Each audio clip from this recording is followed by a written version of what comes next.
ಆತ್ಮೀಯ H16 news ಅರ್ಥಾತ್ ಹೇ ಸೀತಾರಾಮಗೆ ಸ್ವಾಗತ. ನಾನು ನಿಮ್ಮವ MI ಅಥವಾ ಮಲ್ಲಪ್ಪ ಜೋತವರ. ಆತ್ಮೀಯರೇ, ಮತ್ತೆ ವಿಘ್ನ ಬಂದುಬಿಟ್ಟದ ನಮ್ಮ ಆಲಮಟ್ಟಿ ಡ್ಯಾಮ್ ಎತ್ತರಕ್ಕೆ. ಈಗಾಗಲೇ ಇವತ್ತು ಮೀಟಿಂಗ್ ಆಗಬೇಕಾಗಿತ್ತು. 3 ರಾಜ್ಯಗಳ ಮಧ್ಯೆಲ್ಲ 4 ರಾಜ್ಯಗಳ ಮಧ್ಯೆಲ್ಲ ನಮ್ಮ ಕೇಂದ್ರ ಸರ್ಕಾರ ಕರೆದು ಮಾತಾಡಿಸ್ಬೇಕಾಗಿತ್ತು. ಅದು ರಾಜಕೀಯ ಒತ್ತಡದಿಂದ ಮತ್ತಿದು ಕೊಲಾಪ್ಸ್ ಆಗ್ತಾಯಿದೆ ಅಂತ ಮತ್ತೆ ಮುಂದೆ ಹೋಗ್ತಾ ಇದೆ. ಅದಕ್ಕೂ ಮುಖ್ಯವಾಗಿ ನಮ್ಮ ನಾಯ್ಡು ಆಂಧ್ರ ಪ್ರದೇಶದ ಮುಖ್ಯಮಂತ್ರಿ ಇದಕ್ಕೆ ಅಡ್ಡಗಾಲ ಹಾಕಿದ್ದಾರೆ ಅಂತೇಳಿ ಸುದ್ದಿಗಳು ಬರ್ತಾ ಇದ್ದಾವೆ. ನಮ್ಮ ಕರ್ನಾಟಕದ ನೀರನ್ನು ನಾವು ಬೆಳೆಸ್ಕೋಬೇಕಾಗ್ಯದ. ಅಂದರೆ 2 ಮಾತ್ರ ಇಲ್ಲ.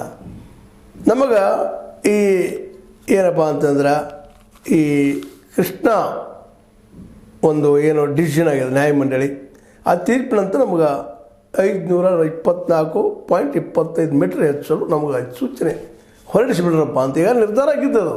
ಕೊಡಬೇಕು ಫಸ್ಟ್ ನೀರು ಅಂತೇಳಿ ನಮ್ಮ ನೀರು ಹಂಚ್ಕೊಳ್ಳೋ ಸಲುವಾಗಿ. ಆದರೆ ಅದಕ್ಕೆ ಈಗ ಅಧಿಸೂಚನೆ ಹೊರಡಿಸೋದಕ್ಕೆ ಇವರು ತಕರಾರು ತೆಗಿತಾ ಇದ್ದಾರಂತ.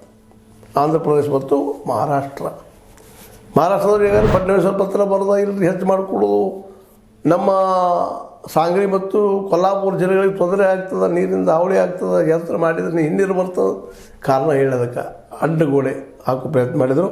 ಈಗ ನಮ್ಮ ಚಂದ್ರಬಾಬು ನಾಯ್ಡು ಅವರು ಅದನ್ನು ಇನ್ನಷ್ಟು ಅದಕ್ಕೆ ಒತ್ತು ಕೊಟ್ಟು ಅವ್ರಿಗೂ ಅದನ್ನು ಹೆಚ್ಚು ನೀರು ಉಳಿದು ಬರ್ತದಂತ ಅವ್ರಿಗೆ. ಯಾಕಂದರೆ